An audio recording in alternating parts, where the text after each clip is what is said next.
ये सब अपनी कमाई से कमा खा रहे हैं, किसी की देन नहीं है। अगर आपको कोई दिक्कत हो जाए, अभी बीमार हो जाए अचानक हॉस्पिटल में, आपको भर्ती नहीं मिलेगा टाइम पे, तो कौन से देश के अंदर आप रह रहे हैं बताइए आप मुझे। और आपके ऊपर ही राजनीति होती है। अभी किसान लड़ रहे हैं नहीं लड़ रहे हैं? और बेचारे कितने दिन हो गया, 20 दिन हो गया, ठंड में मर रहे हैं, कोई सुनने वाला नहीं है। एक बार वोट दे दे तुम्हें और उसके बाद जाकर के हम आंदोलन करें, लाठी डंडा खाएं, वाह भाई वाह। यही व्यवस्था चलेगी क्या भाई? मान लो किसान मांग क्या रहा है, किसान 12 रुपए तुम बेच रहे हो, चलो 15 रुपए मांग रहा है, और क्या मांग रहा है तुमसे, मुझे बताओ। हैं? इतना पैसा लेकर इधर उधर दुनिया भर की योजनाएं बना करके तुमने खर्च कर दिया और भारत देश को लुटा दिया। इस समय भारत देश गरीबी की कगार पे है। भारत देश में 1 रुपया बचा नहीं है, 1 रुपया बचा नहीं है। मोदी जी टोपी जो और पहनकर और लेकर उड़ते हैं ना, ये सब किराए के पैसे का है, सब कर्ज के पैसे का है। विश्वास नहीं है आपको? अच्छा ये बताओ, अगर आपके पास पैसा ना हो तो क्या करेंगे? अपने खेत खलियान में क्या बोएंगे? आपके पास 20 बीघे खेत है और पैसा जेब में 1 रुपया नहीं है, तो खेती कर लेंगे? क्या करेंगे, कैसे करेंगे बताओ? क्या करेंगे?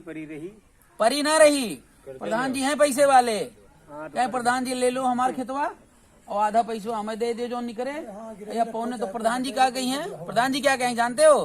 प्रधान जी देखेंगे कि तुम्हारी मजबूरी है, कितनी ज्यादा मजबूर हो, तो पहले प्रधान जी कहेंगे आधा देंगे, उसके बाद नहीं भाई आधा नहीं दे पाऊंगा मैं, हम 1/4 दूंगा। 1000 में 1/4 मतलब समझ रहे हो ना, 250 रुपया दूंगा। उसके बाद 250 में जब देखिए तैयार हो गया, नहीं 10 दिन के बाद नहीं 100 रुपया दूंगा।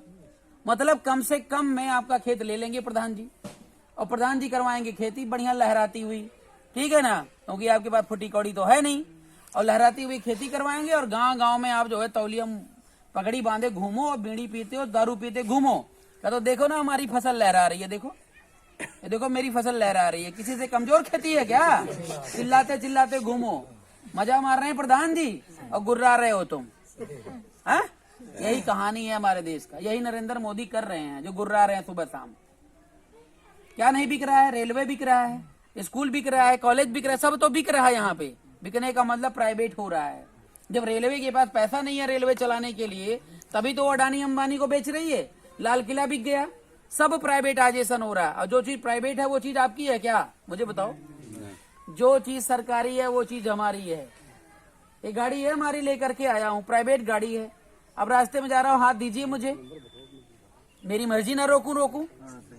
और अगर वही सरकारी बस चला रहा होता और आपने हाथ दिया और मैं न रोकता, तो भी आप कंप्लेन कर देते? नहीं कंप्लेन कर देते कि भैया जा रहा था, ड्राइवर बड़ा बदतमीज है, रोका नहीं, मेरे जो है बच्चे परेशान थे या मेरे को इमरजेंसी जाना था, कल मेरे को कोर्ट में जवाब देना होता साहब। वैसे सारी चीज सरकारी होती चली जा रही हैं, और जब सरकारी होती चली जा रही हैं तो मिलेगा क्या आपको, मुझे बताओ? ट्रेन में टिकट नहीं है, कहाँ कंप्लेन करने जाओगे? ट्रेन ले ही नहीं जाएगा आपको दिल्ली, बनारस, कलकत्ता, नहीं घर के अंदर बैठे रहो। तो साहब मेरा ये कहने का मतलब है कि ऐसे देश की दयनीय जो स्थिति है, लगातार बिगड़ती जा रही है। पिछले 74 सालों से मैं देख रहा हूं कि मैं 74 साल का तो नहीं हूं, लेकिन जो मैंने ऑब्जर्व किया कि लगातार समस्याएं बढ़ती जा रही।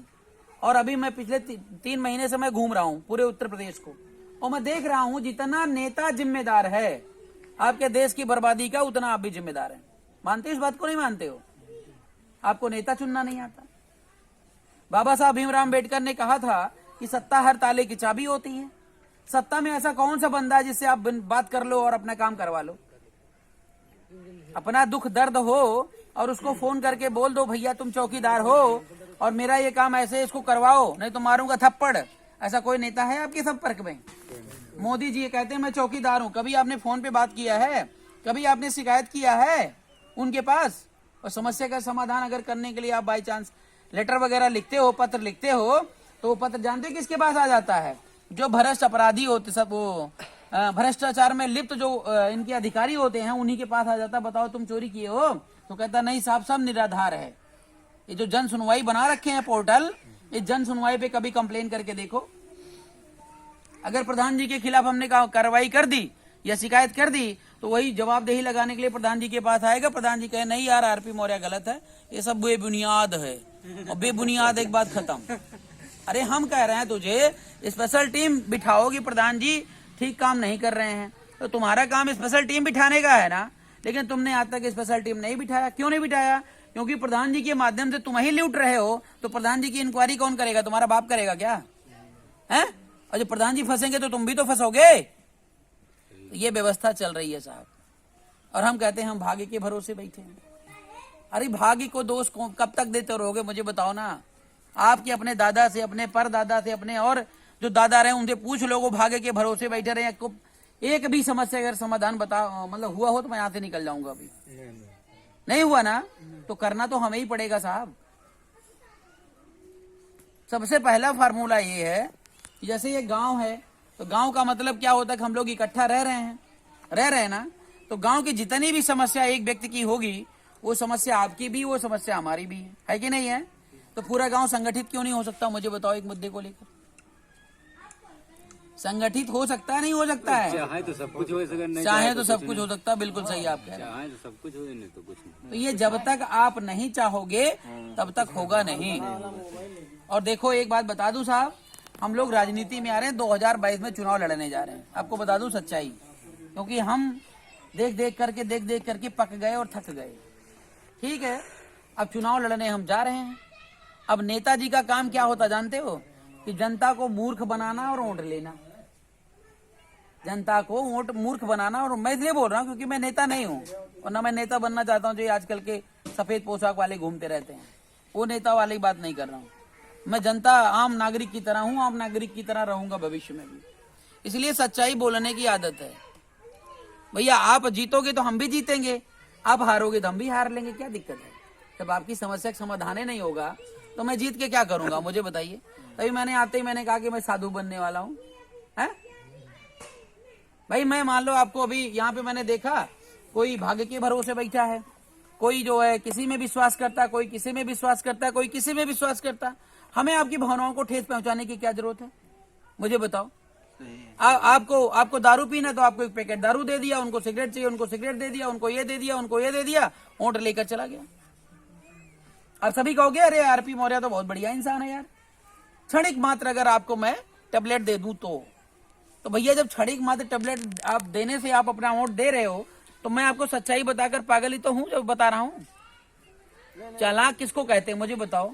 चालाक उसको कहते हैं जो सच ना बोले, जो एक सीधे साधे व्यक्ति को बेवकूफ बना करके उसकी जेब में 100 रुपया है तो 100 रुपया निकलवा ले, शाम तक उसको घर में रोटी ना मिले, तो ऐसे को नेता कहते हैं। तो अगर ऐसे नेता आते रहे आपके समाज के बीच में और आपको लूट करके लेकर जाते रहे, तब तो मुझे नहीं लगता समस्या का समाधान होगा। और ऐसे हुआ आज तक।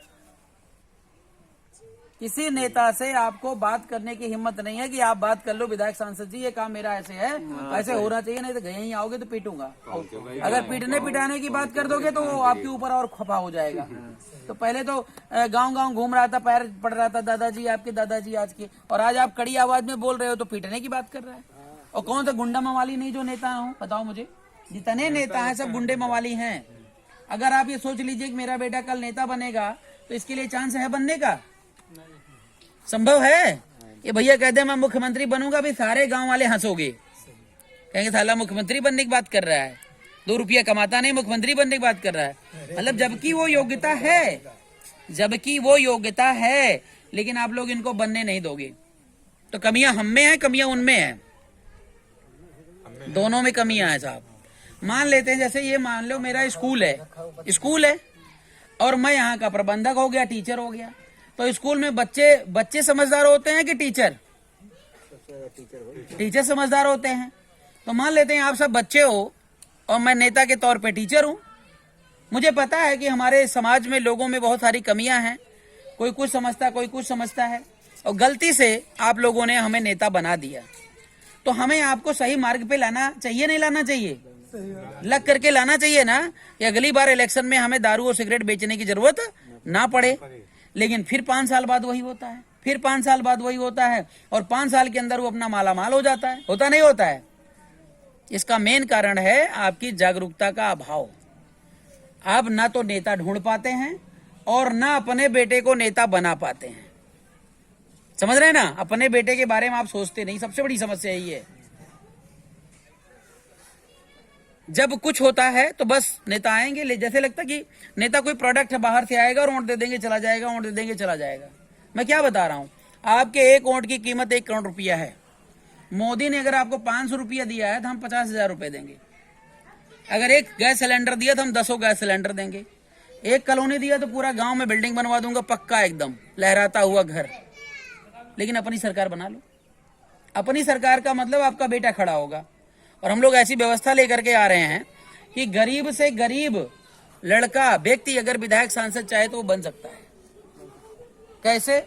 उसके लिए पूरा खर्चा हम सब दे रहे हैं। उसको घर से कुछ खर्च करने की जरूरत नहीं है। खाली जैसे हम यहाँ पर आए हुए हैं, गांव-गांव जाए, लोगों को समझाए, बताए, उनको सच्चाई बताए, बरगलाए ना, सच्चाई बताए, बरगलाए ना। ठीक है ना? सारा खर्चा हम देने के लिए तैयार। कौन सी पार्टी खर्चा दे रही मुझे बताओ?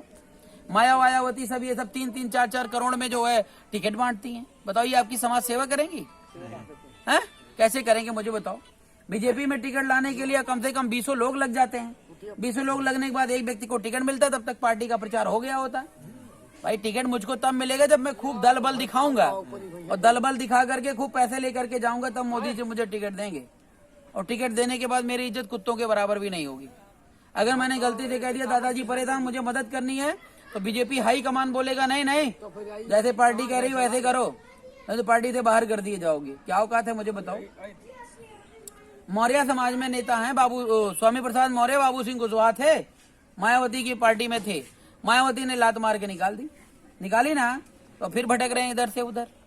मेरा ये कहने का मतलब जितनी भी पार्टियां चल रही हैं, वो पार्टियां एक प्राइवेट लिमिटेड कंपनी है। कंपनी है कि नहीं है मुझे बताओ? सबका मालिक एक है, सबका मालिक एक है पार्टी में। बसपा की मालकिन कौन है? मायावती। अखिलेश यादव मालिक है अपने सपा का। तो अखिलेश यादव से बड़ा कोई हो सकता है क्या? आज अखिलेश यादव जितना पढ़े हैं उससे कोई पढ़ा लिखा नहीं हो सकता। क्या आपका बेटा पढ़ लिख करके जाएगा तो उसको मुख्यमंत्री बनाएंगे? नहीं बनाएंगे, संभव ही नहीं है। मेरा मतलब ये है साथियों कि इस देश को हमें जातियों में बांट रखा है। सबसे पहले तो कि तुम धोबी हो, तुम कनौजिया हो, तुम पंडित हो, तुम ये हो, तुम फलाना हो, तुम धमाका हो। ये बांट रखा अच्छे तरीके से। और बांटने के बाद खूब बढ़िया राज कर रहे हैं। पंडित जी मौर्य जी को नहीं पसंद करेंगे, यादव जी मौर्य जी को नहीं पसंद करेंगे, ठीक है ना? वो उनको लताड़ेंगे, उनको लताड़ेंगे, उनको लताड़ेंगे। ले तेरी की धे तेरी की चल रहा है? मानव एक समान होता नहीं होता है? एक यादव जी का क्या, जिसने भी जातियां बनाई हो, ये यादव जी का क्या बोलते हो उसको? एक्सक्रेटर जानते हो?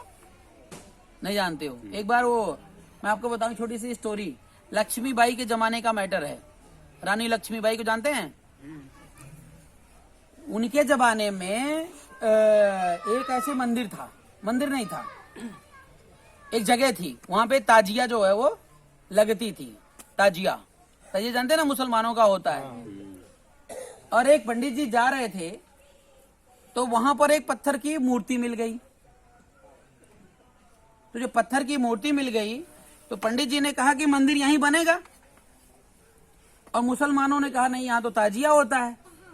अब दोनों में हो गई लड़ाई। समझ रहे हैं? ऊपर से यही लोग कहते हैं कि सबका मालिक एक है, लेकिन यहाँ मालिक दो हो गए। समझ गए? वो कह रहे नहीं यहाँ ताजिया बजेगा, वो कह रहे नहीं यहाँ मंदिर बनेगा। ठीक है, और मंदिर ताजिया में बात बढ़ते बढ़ते बढ़ गई। इतनी ज्यादा बात बढ़ गई कि अभी यहाँ लड़ाई हो जाए तो आपके गांव की महिलाएं भी आ जाएंगी लड़ने के लिए, नहीं आएंगी? गर्भवती महिलाएं तक उस लड़ाई में आ गई। और उसी लड़ाई में हिंदू महिलाओं को, कुछ महिलाएं बच्चों को जन्म देती हैं, कुछ महिलाएं जो है मुस्लिम की जन्म देती हैं। तो जब बच्चों का जन्म होता है तो भाई अपना अपना जो है घर परिवार लेकर कोई कहीं छुपता है भाई। और यह सूचना लक्ष्मीबाई के पास पहुंचता है। अब वो आनंद फानन में गुस्से, जैसे हमारा राज्य है तो हम आएंगे भाई, तो उनका राज्य था। तो भागी वहां से आती है और देखती स्थिति तो पूरी तरह पागल। और महिलाओं की जब स्थिति देखती हैं तो वह हिंदू और जो मुस्लिम थी, दोनों महिलाएं जो है एक ही जो है कमरे में या एक ही झुग्गी में वो बच्चे को पाल रही थी। तो वहां से दो बच्चों को निकाल के लाती हैं, एक हिंदू को निकाल के लाती हैं और एक मुस्लिम को निकाल के लाती हैं। ठीक है ना? और दोनों बच्चों को ऐसे हाथ में रख करके और सभी से पूछती हैं कि दिखा इसमें हिंदू कौन है और इसमें मुस्लिम कौन है, दिखा बता इसमें हिंदू कौन है, इसमें मुस्लिम कौन है। अब सभी की बोलती बंद। अब मुझे बताओ, आज ही जन्मा हुआ बच्चा नंगा हो एकदम, और उसको मैं गांव भर में लेकर घूमूं, पूरे भारत भर लेकर घूमूं और पूछूं कि बता भाई कौन हिंदू है, कौन मुस्लिम है, कौन नाई है, कौन बनिया है, कौन पंडित है, कौन शूद्र है, तो कोई बता पाएगा? नहीं बता पाएगा। या ब्लड टेस्ट करवा लो, ब्लड टेस्ट भी अगर हमारा आपका करवाया जाए तो भी आप जाति नहीं बता सकते हो। तो मेरे भाइयों, इस देश को बर्बाद करने का तौर तरीका बनाया गया है। पैदा जब हम होते हैं तो ना हम न हिंदू होते ना मुस्लिम होते हैं, लेकिन पैदा होने के बाद हमारे जो अटंट शुरू हो जाते हैं, होते नहीं होते हैं। और बस यही मेन कारण है हमारे विनाश का, यही मेन कारण है हमारे विनाश का। जब हम इस संप्रदाय में उलझ जाते हैं तो अपनी हम कमाही धमाही आगे बढ़ने का तौर तरीका सब भूल जाते हैं, समझ गए ना, और उस चक्कर में अपना सब बर्बाद कर देते हैं। और जो नेता हैं, चलो मान लेते तुम्हारा धर्म हमारा धर्म बढ़िया है, लेकिन जो नेता ऊपर बैठे हैं वो आपके धर्म को नहीं मानते हैं, वो आपके धर्म को केवल खिलौना मात्र मानते। खिलौना बता रहा हूं, जैसे आपको उलझाना है तो धर्म में उलझाएंगे, हिंदू मुस्लिम को लड़ाना है तो इधर से हिंदू को चढ़ा दो, उधर मुस्लिम को चढ़ा दो। कभी नेता का बेटा किसी लड़ाई में मारा गया? मुझे बताओ, नहीं मारा गया। आंदोलन हो रहा है, किसी नेता का बेटा मारा जाए तो मुझे बताना। पाकिस्तान पे बॉर्डर पे लड़ाई होती, कोई नेता का बेटा मारा गया हो तो मुझे बताओ। कोई नहीं मारा है। मारे कौन जाते हैं? हमारे आपके बेटे, हमारे आपके भाई, जो आर्मी में जाते हैं और लड़ने की ताकत रखते हैं, वो लड़ा देते हैं। पुलवामा अटैक हुआ था ना, ये सब साजिशों के तहत होता है और यहाँ पे प्रदर्शन कुछ और होता है। खैर, ये तो समस्याओं की बात है, लेकिन अगर, और उसका कारण भी मैंने आपको बता दिया। उसका कारण ये है कि नेता पैदा करो अपने घर से, अपने परिवार से पैदा करो, और उस नेता का सपोर्ट करो, साथ करो, जो आपका नेता आपकी मुट्ठी में रहता हो, तब तो बात बनती है। बाहर से आकर के कोई लड़ जाएगा, जान ना पहचान, मैं तेरा मेहमान, और भाई चलो क्या करें, वोट देना है, दे करके हम निकल लेंगे। जब आप 1 करोड़ का वोट लेते हो तो 1 करोड़ का हिसाब भी तो लेना सीखोगे, तभी तो बात बनेगी ना। और उसी के साथ समझौता करो, उसी को वोट दो जो आपकी बात को मानता है। ऐसा आप नहीं कर पाएंगे। मुझे बताओ भाई, आप दुकान पे जाते हैं ना, जब पैसा देते तभी तो सामान देता है, तो तुम वोट को भी दुकानदारी समझ लो। क्या दिक्कत है? क्यों दान दे रहे हो? वोट का दान मत करो, वोट का हिसाब करो।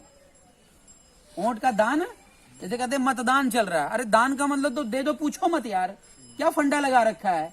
लेकिन हम देने के बाद पूछने का तरीका सीख लें, बस समस्या का समाधान हो जाएगा।